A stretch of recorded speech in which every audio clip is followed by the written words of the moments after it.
Chers élèves de secondaire 4, vous allez faire une expérience à l'extérieur qui consiste à faire chauffer de l'eau en supposant que vous êtes en camping et vous êtes mal pris. Alors, pour mesurer la température de l'eau, vous allez avoir besoin de vos iPads. Si vous êtes 3 par équipe, moi, je vous conseille d'emmener les 3 iPads. Des fois, il y en a un qui ne se connecte pas bien. Alors, vous allez avoir besoin de l'application SparkView ici. Si vous ne l'avez pas, c'est gratuit si vous allez sur App Store. Vous allez avoir besoin des sondes de température. Alors, tout de suite, je vous indique le numéro d'identification de la sonde. Chaque sonde porte son propre numéro. Alors, les 3 derniers chiffres là, vont vous intéresser. Dans ce cas-ci, 731 et dans une autre, 978. Mais vous allez en avoir besoin juste d'une sonde. Moi, j'en ai mis 2 pour vous expliquer plus en détail là, ce qu'il en est. Première étape, on ouvre l'application SparkView. S'il y a déjà quelque chose, on oublie ça. Alors, vous avez cet écran-là. Rendu là, vous devez ouvrir les thermomètres, c'est-à-dire garder votre doigt sur le bouton. Quand ça clignote rouge, ça veut dire qu'il est en fonction. Là, j'en rouvre 2 pour vous montrer, pour mieux vous expliquer. Parfait. Une fois que c'est ouvert, une fois que les sondes sont à on clique ici. Là, vous allez avoir les 2 sondes qui sont lues par Bluetooth.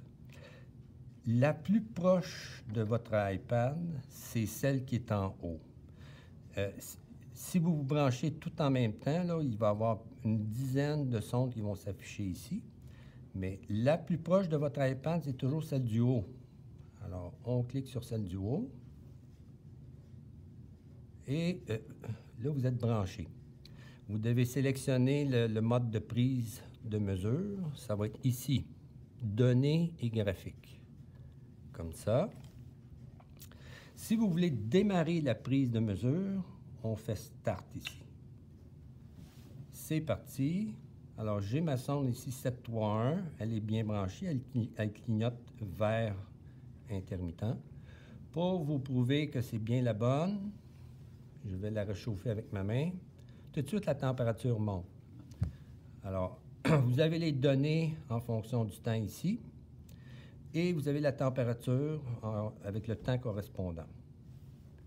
Pour arrêter la lecture, vous pesez sur le carré rouge et les données arrêtent. Maintenant, quand votre expérience va être terminée, au bout d'environ 12 minutes, je dis environ, là, vous devez enregistrer ça là, pour études futures. Donc, on clique ici aux 3 petites barres en haut. Save as ou enregistrer sous. Vous écrivez ce que vous voulez. Moi, je marque essai 1. On enlève le tableau. Et on clique OK. Alors, votre expérience, les données de l'expérience sont enregistrées. Maintenant, pour sortir correctement du micro-logiciel, on clique ici, les 3 petites barres encore. On dit « Démarrer une nouvelle expérience ». Et voilà, c'est tout. Il vous reste juste à éteindre la sonde que vous aviez. Elle va s'éteindre, la petite lumière rouge s'allume, ça veut dire qu'elle est éteinte. Bien sûr, si vous avez des questions, on pourra y répondre, mais moi, je vous encourage fortement à regarder ce petit vidéo avant de faire le laboratoire. Regardez-le en classe si vous voulez, si le prof est d'accord avec ça. Ça va vous être très utile.